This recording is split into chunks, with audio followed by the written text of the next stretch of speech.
জনাব মোহাম্মদ জিয়াদউদ্দিন, নজরুল গবেষক ও সদস্য ট্রাস্টি বোর্ড, জাতীয় কবি কাজী নজরুল ইসলাম।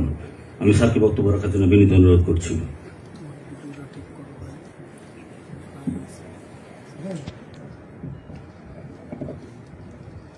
বিসমিল্লাহির রহমানির রহিম। নাহমাদুহু ওয়া নুসাল্লি আলা রাসূলিহিল কারীম।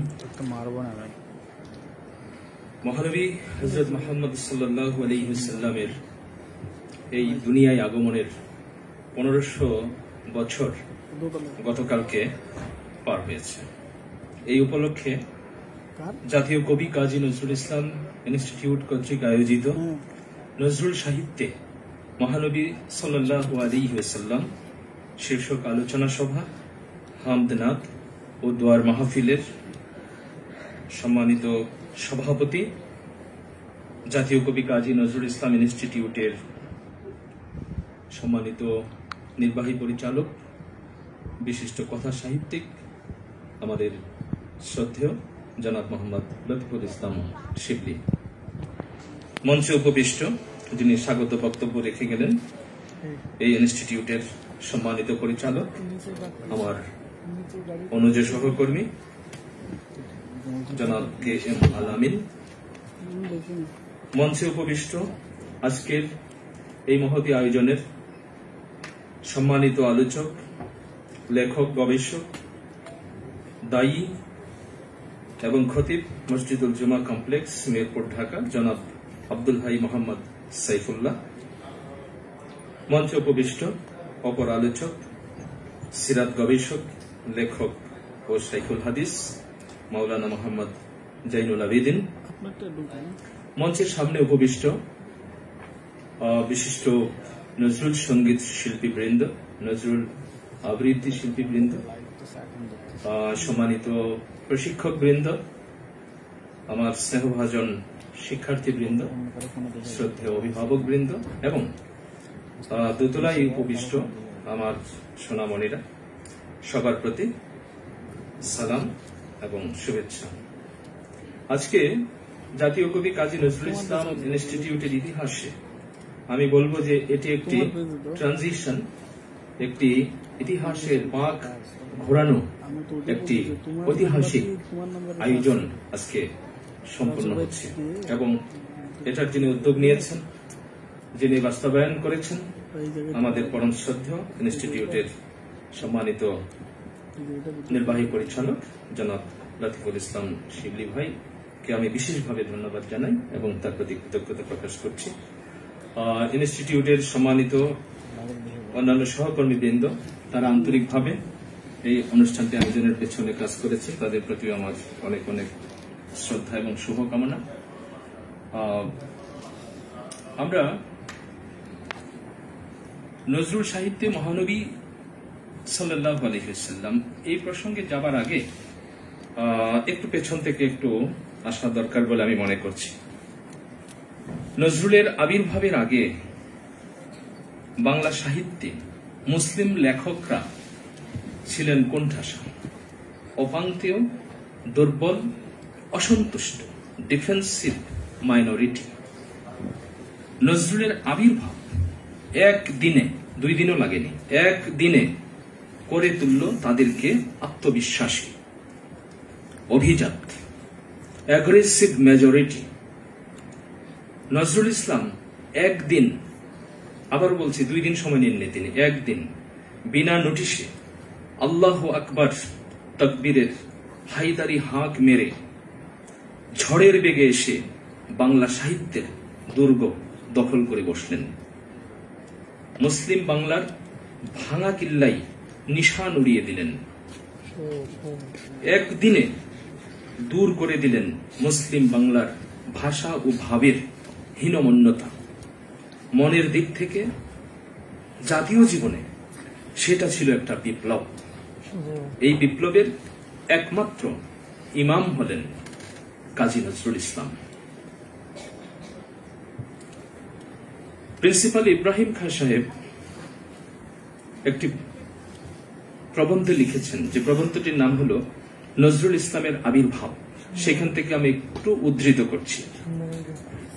বাংলার সাহিত্য আকাশে অকস্মাৎ উদিত হলেন কাজী নজরুল ইসলাম। তার শাতিল আরব পড়ে বাংলার সাহিত্যিক রুচি সম্পন্ন প্রত্যেক মুসলমান উল্লাসে উদ্দীপ্ত হয়ে উঠল, যেন তাদের কণ্ঠ হতে অলক্ষ্যে অস্ফুট ধ্বনি বেরিয়ে এলো, এসেছে রে এসেছে। কে এসেছে? যার প্রতীক্ষায় তারা এতদিন ছিল, সেই এসেছে। বহু বহু কাল থেকে বাংলা সাহিত্যে যে মুসলমান লেখকই প্রতিষ্ঠা অর্জন করতে চেয়েছেন, তিনি সংস্কৃত ঘেঁষা বাংলা লিখেছেন। যে ভাষা পড়ে হিন্দু সমাজদাররা বাহ, মুসলমানরাও তবে বাংলা লিখতে পারে বলে তাচ্ছিল্য করত। আমার ছোটবেলায় কেবল ঈশ্বরচন্দ্র বিদ্যাসাগরের বাংলা অনুকরণ করেছি তা নয়, শান্তিপুরের কবি মোজাম্মেল হক ও ইসমাইল হোসেন সিরাজি সাহেবের গদ্যেরও অনুসরণ করেছি। তারপর শুরু হলো প্রতিক্রিয়া। ইসলাম গণতান্ত্রিক ধর্ম, মুসলমান গণতান্ত্রিক ঐতিহ্যে লালিত। তারা অল্পকাল মধ্যেই অনুভব করল যে ভাষা 12 আনা মানুষে বুঝে না, সে ভাষায় লেখা বই সেই অনুপাতেই ব্যর্থ, অর্থাৎ 12 আনাই ব্যর্থ আসে। কেবল তাই নয়, যে ভাষায় ঈশ্বর প্রবেশ করতে পারে কিন্তু আল্লাহ প্রবেশ করতে পারেন না, যে ভাষায় দেবদেবী প্রবেশ করতে পারে কিন্তু নবী রাসূল প্রবেশ করতে পারে না, সেই ভাষার বিপরীতে আরেকটি ভাষা সৃষ্টি করা ভীষণ প্রয়োজন হয়ে পড়েছিল। এমন সময় এলেন নজরুল ইসলাম তার শাতিল আরব নিয়ে। সবাই পড়ে বলল, তাই তোরে, এত নতুন শব্দ অথচ এত সুন্দর। হাবিলদার কাজী নজরুল ইসলাম। তবে সিপাই তার রাইফেল ছেড়ে কলম ধরেছে। নজরুল ইসলাম, এই নামটাও তো সহজপ্রাপ্য নয়। তারপর কবিতার প্রথম 2 লাইন, শাতিল আরব শাতিল আরব, পথ যুগে যুগে তোমার তীর, শহীদের লোহ দিলিরের খুন, ঢেলেছে যেখানে আরব বীর। কই, শাতিল আরব, শহীদ, লোহ, খুন, এতগুলি মুসলমানি শব্দের এত সুন্দর প্রয়োগ আর তো কেউ কখনোই করতে পারে নাই। বাহ! আবার শমশের হাতে আঁসু আঁখে হেথা মূর্তি হেরেছে বীর নারীর। মুসলমানের চোখের সামনে ভেসে ওঠে তার অতীত দিনের গৌরবের ছবি, যেদিন বীরাঙ্গনা আরব নারীর আক্রমণে বিভ্রান্ত রোমক সৈন্য ছত্রভঙ্গ হয়ে পড়েছিল। ঢাকার নবাব বাড়ির একটি মহিলার আঁকা ছবি কাগজে উঠল। মামুলি ছবি, নদী, নদীর বুকে একটি পালতোলা নৌকা, ঝড়ে নৌকা বুঝি যায়, কিন্তু তবু তো মুসলমান মহিলার হাতের ছবি। নজরুল ইসলামের চোখে সেই ছবি পড়ল। তিনি তারই উপর কবিতা লিখলেন, খেয়া পারের তরণী। সেই ছবির কথা কেউ জানে, কেউ হয়তো জানে না, কিন্তু সকলেই জানে সেই কবিতার সেই অনুপম 2টি লাইন, কান্ডারিয়ে তরির পাকা মাঝি মাল্লা, দাড়ি মুখে সারি গান লা শারিক আল্লাহ। মুসলমানি শব্দের এমন মনোজ্ঞ ব্যবহার হতে পারে এ যেন আগে কেউ কল্পনাই করতে পারে নাই। মৌলভী তরিকুল আলম একজন ম্যাজিস্ট্রেট ছিলেন, মুসলমান, নামে মুসলিম, ভালো বিদ্বান, সুন্দর চেহারা, সাহিত্যিক, রুচি সম্পন্ন ভদ্রজন। তিনি কাগজে একটি প্রবন্ধ লিখেন, সেই কাগজটির নাম ছিল সবুজ পত্র। সেখানে তিনি কোরবানির বিরুদ্ধে একটি প্রবন্ধ লিখলেন। তরিকুল আলম সাহেব তিনি লিখলেন, কোরবানিতে অকারণে পশু হত্যা করা হয়, এমন ভয়াবহ রক্তপাতের কোনো মানেই হয় না। এই লেখার বিরুদ্ধে কথা বলবার মতো সেই সময় ইমানওয়ালা একজন মানুষ ছিলেন, তিনি হলেন কাজী নজরুল ইসলাম। কাজী নজরুল ইসলাম সেটার জবাব দিলেন। জবাবে তিনি লিখলেন তার বিখ্যাত কোরবানি কবিতা, ওরে হত্যা নয়, আজ সত্যাগ্রহ শক্তির উদ্বোধন। এই দিনে মিনা ময়দানে পুত্র স্নেহের গর্দানে, ছুরি হেনে খুন খড়িয়ে নে, রেখেছে আব্বা ইব্রাহিম সে আপনার রুদ্রপণ, ছি ছি কেপনা ক্ষুদ্র মন। ইব্রাহিম খাঁ লিখছেন যে এগুলো পড়ে আমি মুগ্ধ হয়ে গেলাম। কলকাতা থেকে যেই আসে তাকেই জিজ্ঞাসা করি কাজী নজরুল ইসলামের কথা। সাহিত্যিক বন্ধুদের পত্র লিখে বারবার ত্যক্ত করি, নজরুলের কথা জিজ্ঞাসা করি, কে তিনি? নজরুল ইসলামের রচনায় ইসলামী প্রকাশভঙ্গি নাই বলিয়া যাহারা দুঃখ প্রকাশ করেন, তাহাদের কথা যে সত্য নহে, ইহা যাহারা নজরুলের কামাল পাশা, আনোয়ার, সাতিল আরব, কোরবানি, মহররম, সুবে উম্মিদ, ফাতাহে দোয়াজদাহম প্রভৃতি কবিতা পড়িয়াছিলেন, তাহারাই স্বীকার করিতে বাধ্য হইবেন এমন ইসলামী প্রকাশ ভঙ্গিযুক্ত চমৎকার রচনা বাংলা সাহিত্যে আর দ্বিতীয়টি নাই। আনোয়ার আনোয়ার সব যদি শুনছাম, তুমি কেন কাঁদোয়ার? দুনিয়াতে মুসলিম আজ পোষা জানোয়ার। আনোয়ার আর না, দিল কাঁপে কার না, তলোয়ারে তেজ নাই, তুচ্ছ স্মার না, ওই কাপে থর থর মদিনার ধার না। আনোয়ার আর না। এমন ইসলামী প্রকাশ ভঙ্গিযুক্ত কবিতা আর কার কলম হইতে বাহির হইয়াছে? আনোয়ারকে স্মরণ করিয়া এমন বেদনার বাণী কোন কবি এমন অনুকরণীয় ইসলামী প্রকাশ ভঙ্গিতে বাংলা সাহিত্যে দিতে পারিয়াছেন?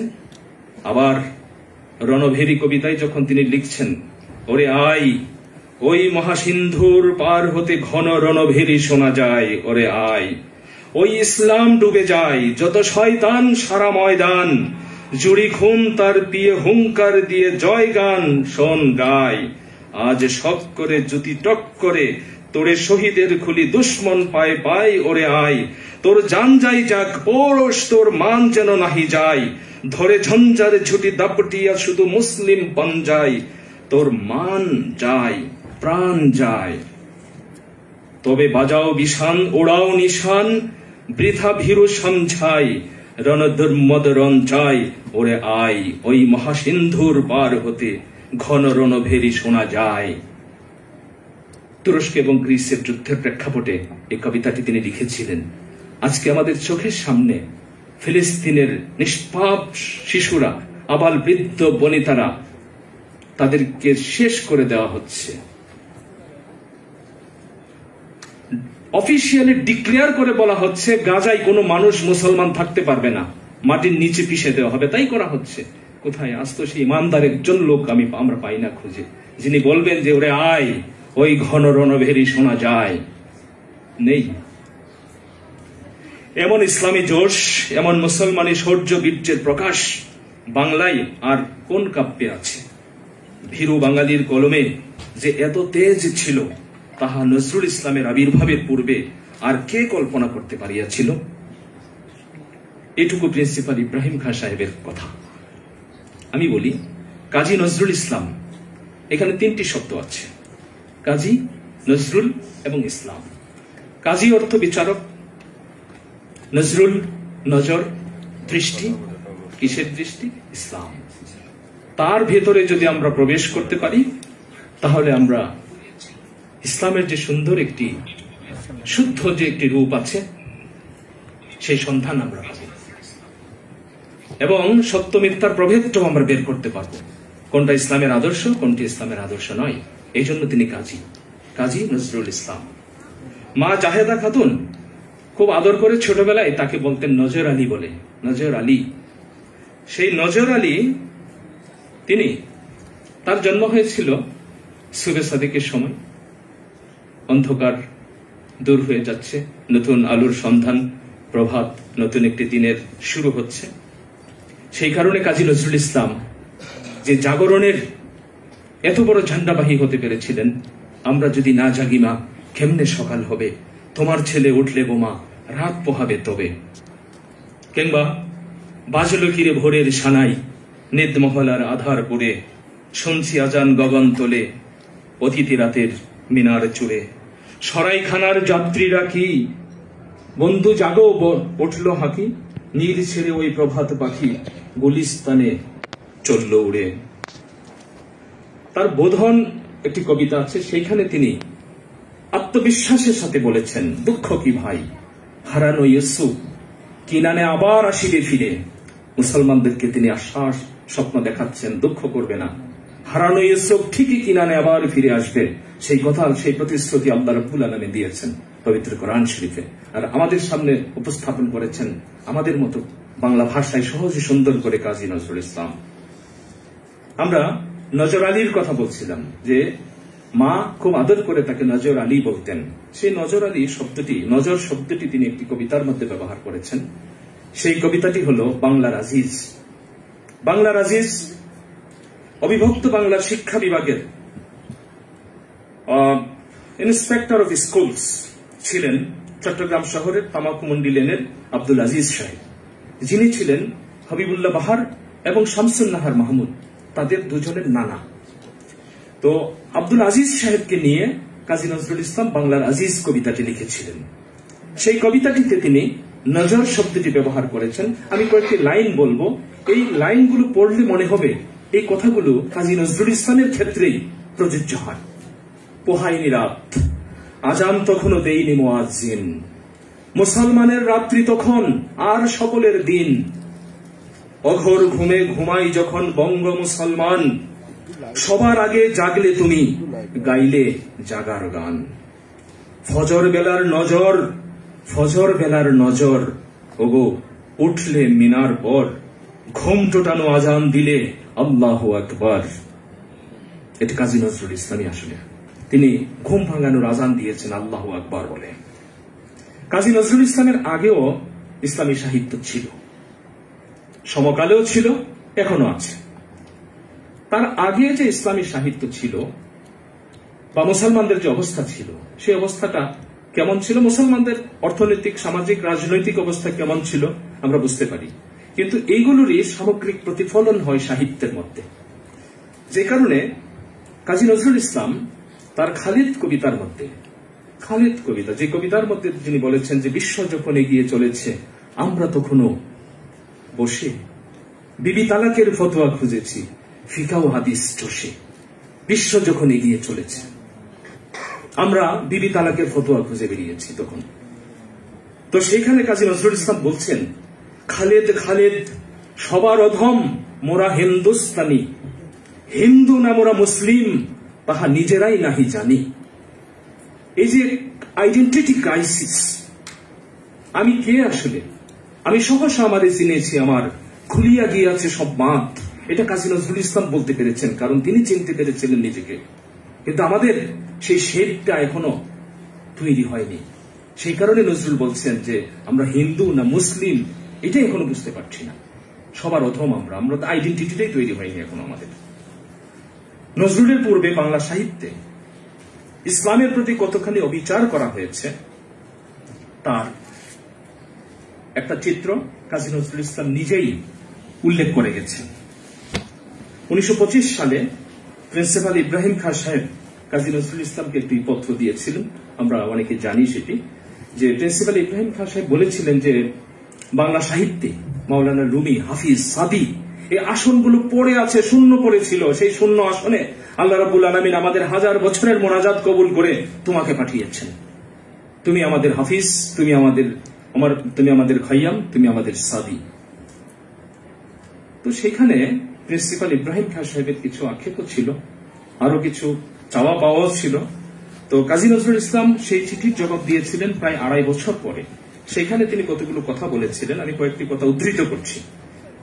নজরুল লিখছেন, ইসলামের সত্যিকার প্রাণশক্তি, গণশক্তি, শব্দগুলো খেয়াল করবেন, ইসলামের সত্যিকার প্রাণশক্তি, গণশক্তি, গণতন্ত্রবাদ, সার্বজনীন ভ্রাতৃত্ব ও সমানাধিকারবাদ, ইসলামের এই অভিনবত্ব ও শ্রেষ্ঠত্ব আমি তো স্বীকার করি, যারা ইসলাম ধর্মাবলম্বী নন তারাও স্বীকার করেন।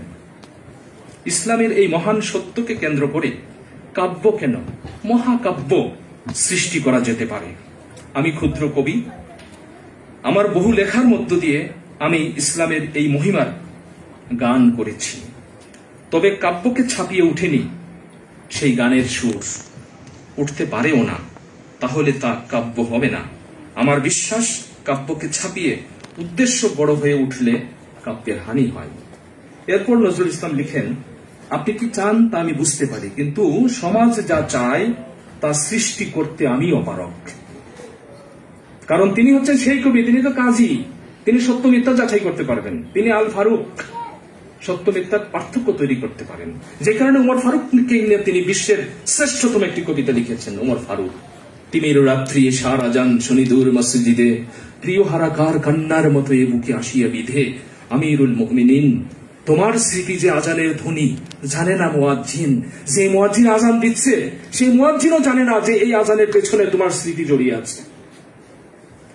সেখানে তিনি বলেছেন, ইসলাম সে তো পরশ মানিক, তারে কে পেয়েছে খুঁজি, পরশে তাহার সোনা হলো যারা, তাদেরই মোরা বুঝি। আজ বুঝি কেন বলিয়াছিলেন শেষ পয়গাম্বর, মোর পরে যদি নবী হতো কেউ, হতো সে এক ওমর। বিশাল একটি কবিতা, পৃথিবীতে এরকম দ্বিতীয় কোনো কবিতা নেই। হযরত ওমর ফারুক রাদিয়াল্লাহু আনহুকে নিয়া, আবার খালিদ রাদিয়াল্লাহু আনহুকে নিয়া এরকম দ্বিতীয় কোনো কবিতা নেই পৃথিবীতে। তো নজরুল বলছেন যে আপনি কি চান তা আমি বুঝতে পারি, কিন্তু সমাজ যা চায় তা সৃষ্টি করতে আমি অপারগ। তার কাছে এখনো সাহিত্য বলতে, সঙ্গীত বলতে আল্লাহ আল্লাহ বলো রে ভাই, নবী করো সার, মাজা দুলিয়ে পারিয়ে যাব ভব নদীর পার, এটা হলো তার কাছে ইসলামী সাহিত্য। রীতিমতো কাব্য, নজরুলের কথা কিন্তু উনি বলছেন যে রীতিমতো কাব্য, বুঝবার কোনো কষ্ট হয় না। আল্লাহ বলতে এবং নবীকে সার করতে উপদেশও দেওয়া হলো, মাজাও তুলল এবং ভব নদী পারও হওয়া গেল। যাক, বাঁচা গেল, কিন্তু বাঁচল না কেবল কাব্য, সে বেচারি ভব নদীর এপারেই পড়ে রইল। ঝগড়ার উৎপত্তি এখানে। কাব্যে অমৃত পান করেছে তারা বলে, মাজা যদি তুলাতেই হয় দাদা, তবে ছন্দ রেখে দোলাও, পারে যদি যেতেই হয় তবে তরি একেবারে কমল বনের ঘাটে বিরাও। অমৃত যারা পান করেনি, আর এরাই শতকরা 99 জন, তারা বলে, কমল বন টমল বন জানি নে বাবা, সে যদি বাঁশবন হয় সেও ভি আচ্ছা, কিন্তু একেবারে ভবনদীর পার ঘাটাই লাগাও নৌকা। এই অবস্থায় কি করব বলতে পারেন? আমি হুজ্জাতুল ইসলাম লিখব না সত্যিকারের কাব্য লিখব? এরা যে শুধু হুজ্জাতুল ইসলামই পড়ে আমি বলবো না, রস জ্ঞান এদের অপরিমিত। আমি দেখেছি এরা দল বেঁধে পড়ছে। কি পড়ে? ঘোড়াই চড়িয়া মর্দ হাঁটিয়া চলিল, কিছু দূর যাইয়া মর্দ রওনা হইল, এগুলো তারা পড়ে। আরো কি পড়ে? লাখে লাখে ফৌজ মোরে, কাতারে কাতার সুমার করিয়া দেখি 50,000। আর এই কাব্যের চরণ পড়ে কেঁদে কেঁদে ভাসিয়ে দিয়েছে আমাদের নিষ্পাপ নিরীহ মুসলমানরা। উম্মিয়ার প্রশংসায় রচিত কাগজের ঢাল মিয়ার তাল পাতার খাড়া, আর লগির গলায় দড়ি দিয়ে বলে চল হামারা ঘোড়া। পড়তে পড়তে আনন্দে গদগদ হয়ে উঠেছে। তারপর কবি লিখছেন বিদ্রুপ, এগুলা বলে আমি মুসলমানদের উদ্দেশ্যে আমি বিদ্রুপ করছি না। উনি লিখছেন, বিদ্রুপ আমি করছি না বন্ধু, এ আমার চোখের জল মেশানো হাসির শিলা বৃষ্টি। বেদনা থেকে তিনি কথাগুলো লিখেছেন। সত্যি সত্যি আমার লেখা দিয়ে যদি আমার মুমূর্ষু সমাজের চেতনা সঞ্চার হয়, তাহলে তার মঙ্গলের জন্য আমি আমার কাব্যের আদর্শকেও না হয় খাটো করতে রাজি আছি। কিন্তু আমার এই ভালোবাসার আঘাতকে এরা সহ্য করবে কিনা সেটাই বড় প্রশ্ন। হিন্দু লেখকগণ তাদের সমাজের গলদ ত্রুটি কুসংস্কার নিয়ে কিনা কষাঘাত করেছেন সমাজকে, তা সত্ত্বেও তারা সমাজের শ্রদ্ধা হারাননি। কিন্তু আমি যখন লিখেছি মুসলমান সমাজের কুসংস্কারের বিরুদ্ধে, তখন তারা আমাকে কাফির ফতোয়া দিয়েছে। কিন্তু হিন্দুরা হিন্দু লেখকদেরকে সেইভাবে সমাজচ্যুত করেনি, যেটা আমার কৌম আমাকে করেছে। অথচ আমার কৌমকে আমি হৃদয় দিয়ে ভালোবেসেছি, আমি প্রাণ উজাড় করে তাদের জন্য আমি কাজ করেছি। এবং তার এই যে কাজ করার শুরুটা হয়েছিল কখন থেকে, সেইটা যদি আমরা দেখি, সেটা আরো বিস্ময়কর ব্যাপার। তিনি ইসলামের জন্য কাজ করা শুরু করেছেন একেবারে তার জন্মের পরে, যখন থেকে তিনি বুঝতে শিখেছেন, ঠিক সেই সময় থেকেই তিনি মক্তবে পড়েছেন, মক্তবে শিক্ষকতা করেছেন। তিনি একজন ইমাম। তারপরে তিনি যখন লেটু জীবনে তিনি প্রবেশ করলেন, লেটু গান লিখছেন, কবিতা লিখছেন। সেইখানে তিনি কি লিখছেন? শুরুতেই হয় আমরা আল্লাহ এবং তার রাসূলের নাম নিয়ে আমরা যে কোনো কাজ শুরু করি, এটাই নিয়ম আমাদের।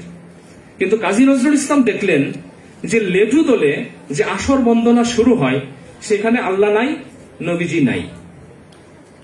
তার বয়স তখন 9 বছর কি 10 বছর। সেই সময় তিনি প্রতিবাদ করলেন। প্রতিবাদ কিন্তু তিনি মারামারি করে করেন নাই, তিনি জ্ঞান দিয়ে করেছেন, প্রজ্ঞা দিয়ে করেছেন। তিনি একটি গান তৈরি করে ফেললেন তাৎক্ষণিকভাবে, সর্বপ্রথম বন্দনা গাই তোমারই ওগো বাড়ি তালা, তারপরে দরুদ পড়ি মোহাম্মদ মুস্তাফা সাল্লি আলা। এটা কত বড় একটা বিদ্রোহ ছিল, এটা বুঝবার মতো সক্ষমতা আমাদের যেদিন হবে সেদিন আমরা নজরুলকে কিছুটা বুঝতে পারব। তার সেই ছোট্ট বেলায় তিনি লিখছেন, নজরুল ইসলাম বলে করো ভাই বন্দেগি, খোয়াইও না জন্ম গুনাতে জিন্দেগি, শর্মেন্দেগি হবে হাসরের মাঝে। তারপরে তিনি লিখছেন, চাষ করো দেহ জমিতে। তিনি দেখছেন যে জমিতে কৃষকরা চাষ করে, ওই দৃশ্য দেখে তিনি লিখলেন যে ওটা ঠিক আছে, জীবিকার জন্য ঠিক আছে, কিন্তু আসল যে কাজ, যে কাজের জন্য আল্লাহ আমাদেরকে পৃথিবীতে পাঠিয়েছেন, সেই কাল্টিভেশন, সেই চাষটা কোথায় করতে হবে।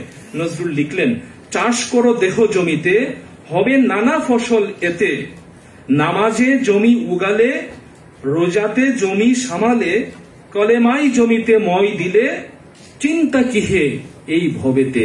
দেখুন, ছোট্ট শিশু কাজী নজরুল ইসলাম ইসলামের 5টি স্তম্ভকে কেমন করে হৃদয়ের কলবের মধ্যে গেঁথে নিয়েছিলেন এবং সবাইকে আহ্বান জানিয়েছিলেন যে সবাই যেন তার শরীরের দেহে কলবের মধ্যে ইসলামের চাষাবাদ করে, সেই চাষী যেন সবাই হয়, যেটা আল্লাহর কথা, পবিত্র কোরআনের কথা, যে এই পৃথিবী হচ্ছে শস্য ক্ষেত্র। কিন্তু ছোট্ট শিশু কবি কাজী নজরুল ইসলাম কেমন সুন্দর করে লিখে ফেললেন। কেন লিখতে পারলেন? কারণ পবিত্র কোরআন, হাদিস, এই বিষয়গুলো উনি ছোটবেলায় উনি রপ্ত করে ফেলেছিলেন, সেই জন্যই সম্ভব হয়েছিল। এবং আল্লাহর একটা বিশেষ তার প্রতি ব্লেসিংস, রহমত তো ছিলই।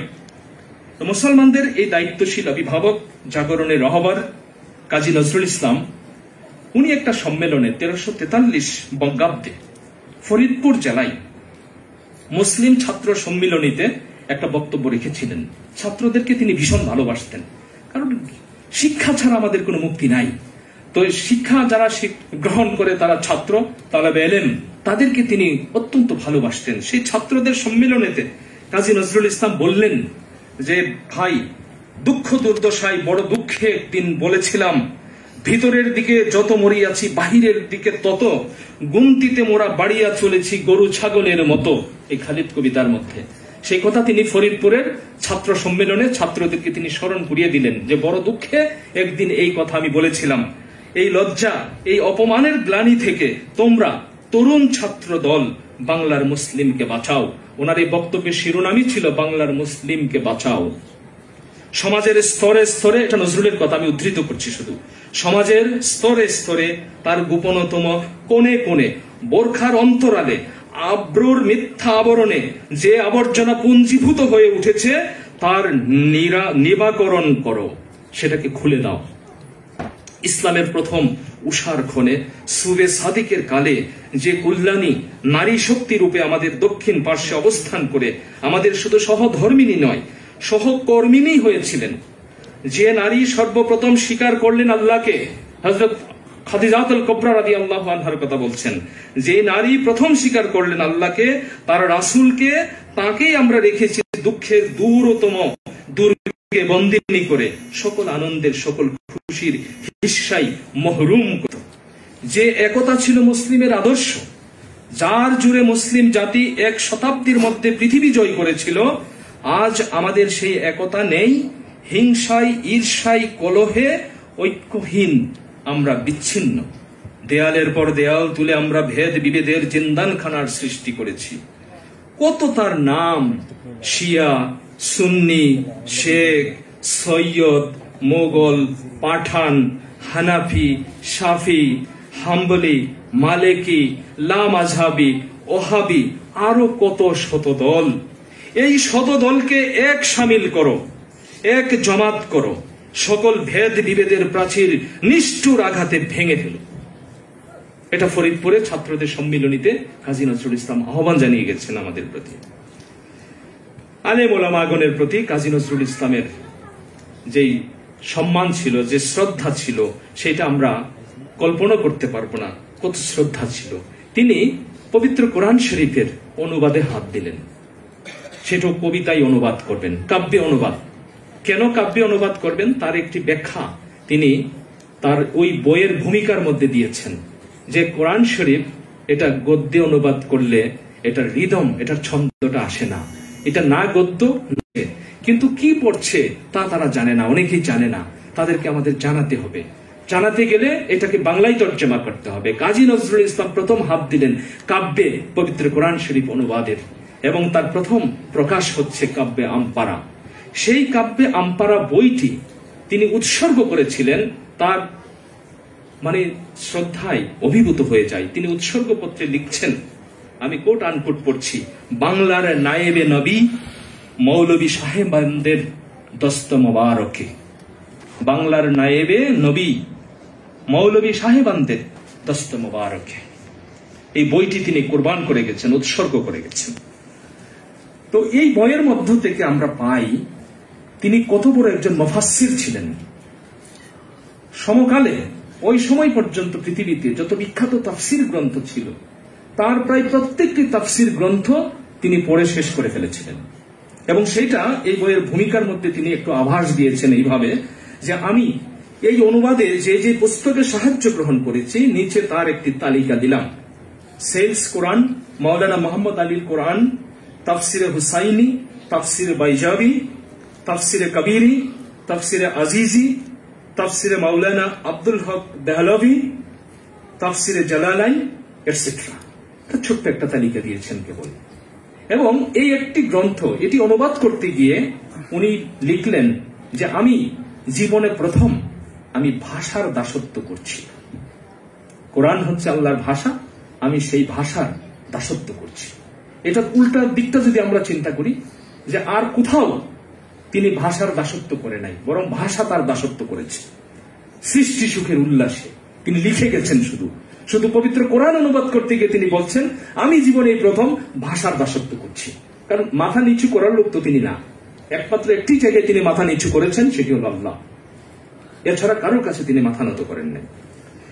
তিনি একটি পাঠ্যপুস্তক লিখেছিলেন, সেই পাঠ্যপুস্তকটি ছিল মক্তব সাহিত্য। মক্তব সাহিত্য, এবং সেই মক্তব সাহিত্যের বিষয়ে তিনি একটি আরজি মুসলিম জাতির উদ্দেশ্যে একটি আরজি পেশ করেছিলেন। সেই আরজি অংশ থেকে আমি একটুখানি উদ্ধৃত করছি। আসসালামু আলাইকুম। কাজী নজরুল ইসলাম সালাম জানাচ্ছেন, কিন্তু জাতিকে সালাম জানাচ্ছেন। আসসালামু আলাইকুম। কওমের এই খাদেম, এই বান্দার নাম হয়তো আপনারা শুনিয়া থাকিবেন।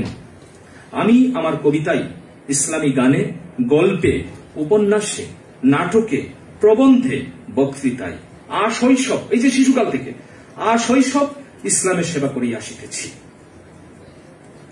আমারই বহু চেষ্টায় আজ ইসলামী গান রেকর্ড হইয়া ঘুমন্ত আত্মভোলা মুসলিম জাতিকে জাগাইয়া তুলিয়াছে। আরবি ফার্সি শব্দের প্রচলন বাংলা সাহিত্যে আজ বহু পরিমাণে ব্যবহৃত হইতেছে, তাহাও এই বান্দার চেষ্টায়। আমি কওমের নিকট হইতে হাত পাতিয়া কখনোই কিছু চাহি না ইহার বদলাতে। কোনো কিছু প্রতিদানের আশা না করিয়া আমি লোকচক্ষুর অন্তরালে থাকিয়া আমার যথাসাধ্য এই কওমের এবং ইসলাম ধর্মের খেদমত করিয়া আসিতেছি। আমি সবটুকু পড়লাম না। এই যে তিনি বলছেন খেদমত, খাদেম, তিনি কাব্য আমপারা বইয়ের যে ভূমিকাটা লিখেছেন সেখানে নিচে তার পরিচয় দিয়েছেন খাদিমুল ইসলাম নজরুল ইসলাম। আমরা তাকে বলি বিদ্রোহী কবি, প্রেমের কবি, অনেক কিছু বলি, কিন্তু তিনি লিখেছেন তার নামের সাথে খাদিমুল ইসলাম নজরুল ইসলাম। আমরা সেই নজরুল ইসলামকে আবিষ্কার করতে চাই, আমরা আবিষ্কার করতে চাই। যদি না করতে পারি তাহলে আমরা ক্ষতিগ্রস্ত হব, কারণ যে সম্পদ তিনি রেখে গেছেন সেগুলো আমাদের জন্য রেখে গেছেন। এবং আমরা যেন বিশ্ব সভায়, সভ্যতায় আমরা যেন আগের মতো সোনালী দিনের মতো যেন আমরা অবদান রাখতে পারি, নেতৃত্ব দিতে পারি। কাজী নজরুল ইসলাম আমাদেরকে মাথা উঁচু করে দাঁড়াতে শিখিয়েছেন। আমাদের মাথা উঁচু ছিল না, নিচু ছিল। তার সৃষ্টি সকলের জন্য, এটা খেয়াল রাখতে হবে, শুধু মুসলমানের জন্য না। ইসলাম যেমন শুধু মুসলমানের জন্য না, কাজী নজরুল ইসলাম তার একটি লেখায় তিনি লিখেছেন যে কেবল মুসলমানের লাগিয়া আসেনি কো ইসলাম, কেবল মুসলমানের লাগিয়া আসেনি কো ইসলাম, সত্যি যে চায় আল্লাহ মানে মুসলিম তারই নাম। তা কাজী নজরুল ইসলামও সবার জন্য। ইসলাম যেমন সবার জন্য, কাজী নজরুল ইসলামও কিন্তু সবার জন্য। এটাও খেয়াল রাখতে হবে নজরুল চর্চা করতে গেলে। তার সৃষ্টি সকলের জন্য, তবে তিনি সর্বান্তকরণে একজন খাঁটি মুসলিম। তিনি নিজেকে খাদিমুল ইসলাম হিসাবে পরিচয় দিয়েছেন। যেটা বললাম, তার রচনায় আমরা ইসলামের সত্যিকারের স্বাদ পাই, the pure test of Islam. এই সত্যিকারের স্বাদটা আমরা তার রচনা থেকে আমরা পাই। আল্লাহ, রাসূল, ইসলামকে তিনি সুনিপুণ ভাবে এত সুন্দর করে সাহিত্যে, বাংলা সাহিত্যে তো কেউ পারেই নাই, পৃথিবীর কোন সাহিত্যে পেরেছে কিনা সেটা নিয়ে আমার সন্দেহ আছে।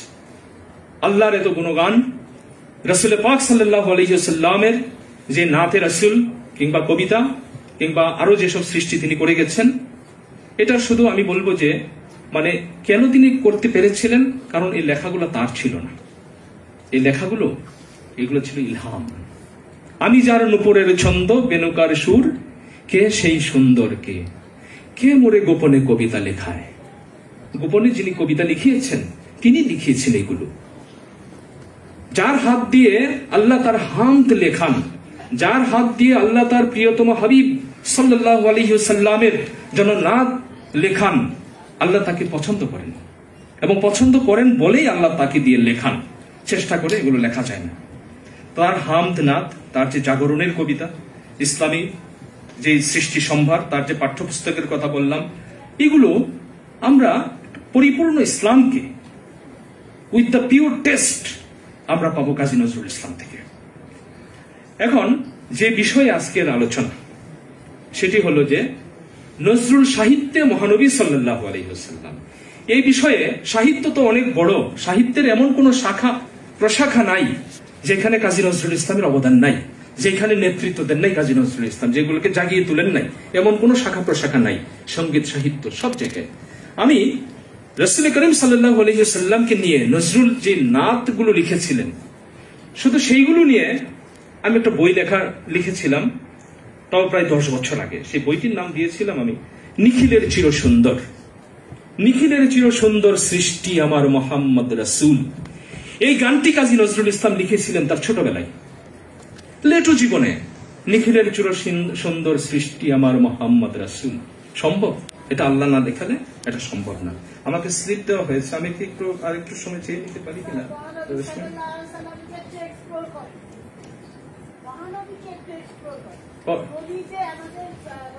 হ্যাঁ, এই যে আচ্ছা আচ্ছা আচ্ছা, ওনারা করবেন।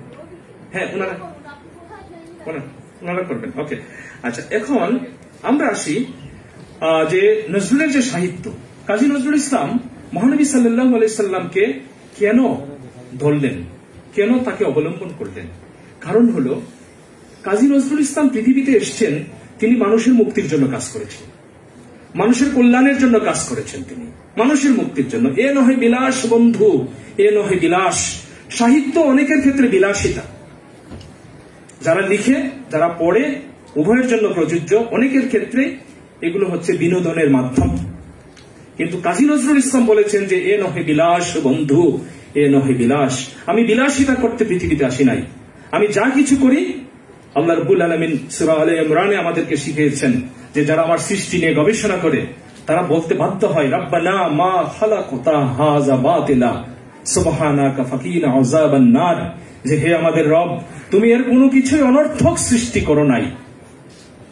আমি দেখেছি আমার গবেষণায় কাজী নজরুল ইসলাম তার কোন সৃষ্টি, তিনি নিজে বলেছেন, আমি যা কিছু সৃষ্টি করেছি সবই আমার জীবনের গভীর অভিজ্ঞতা থেকে নেওয়া, বিলাসিতার জন্য আমি কিছু করি নাই।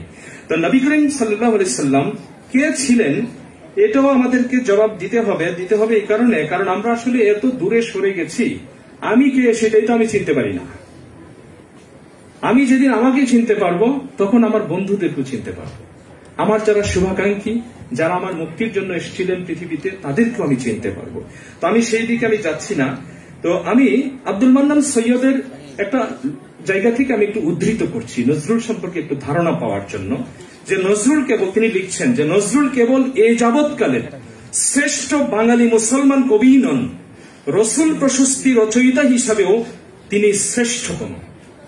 কবি হিসাবে তার আবির্ভাবের পরের বছরই অর্থাৎ 1920 সালে নজরুল লিখেন খেয়াপাড়ের তরণী, যেখানে রাসূলুল্লাহ সাল্লাল্লাহু আলাইহি ওয়াসাল্লাম সম্পর্কে তার এমন শ্রদ্ধা নিবেদন, নহেরা শঙ্কিত বজ্র নিপাতেও কান্ডারি আহমদ তরিবরা পাথিও।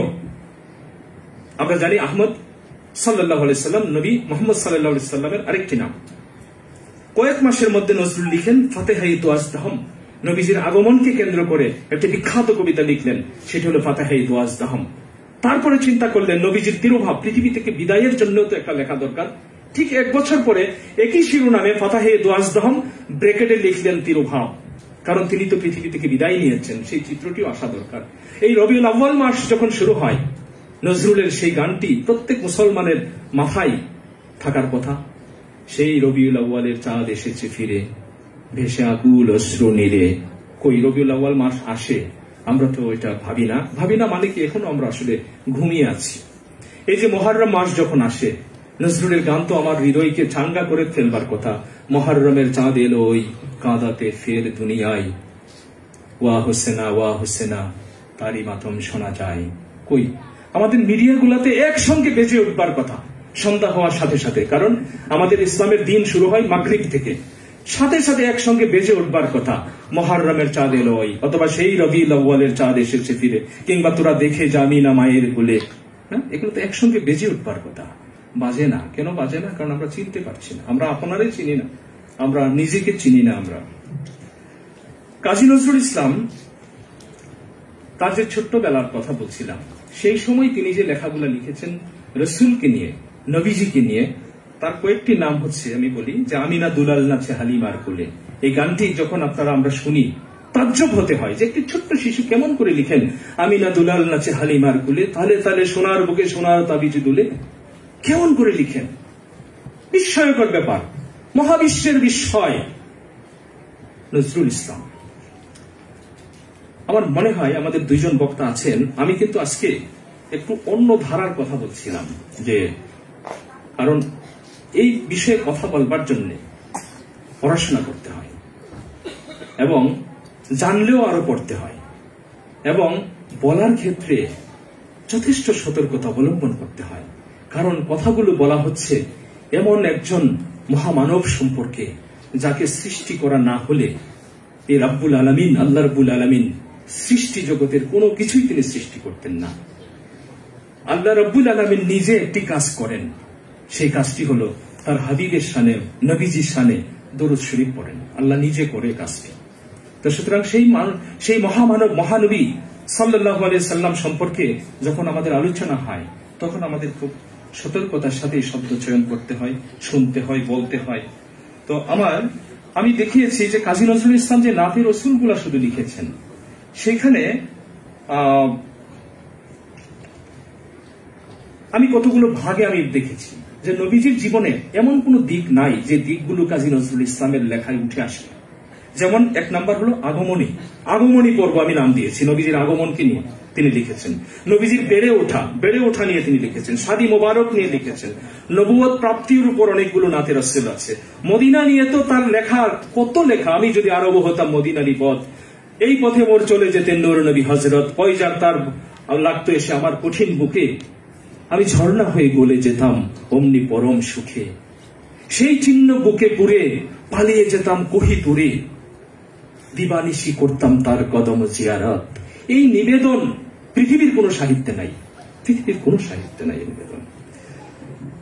কাজী নজরুল ইসলাম আমাদেরকে যে সম্পদগুলো দিয়ে গেছেন, এটা শুধু আজকের দিনটা মহানবী সাল্লাল্লাহু আলাইহি সাল্লামের জন্য, মহানবী সাল্লাল্লাহু আলাইহি সাল্লামের উদ্দেশ্যে, আমাদের নবীজির উদ্দেশ্যে কাজী নজরুল ইসলাম শুধু নাতে রসুলই নয়, তিনি অনেকগুলো কবিতা লিখেছেন, যেটা ফাতাহে দোয়াজদহম বললাম, আবির্ভাব তিরোভাব, খেয়াপাড়ের তরুণী বললাম। তারপরে মুসলমানদের এই যে আত্ম পরিচয়ের জায়গাটিতে টাচ করবার জন্য, সগৌরবে যেন তারা জেগে উঠতে পারে, সেই কারণে আমি কথা বলে শেষ করে দেব। সেটি হলো যে নবীজির আগমনকে নিয়ে ফাতাহে দোয়াজদহম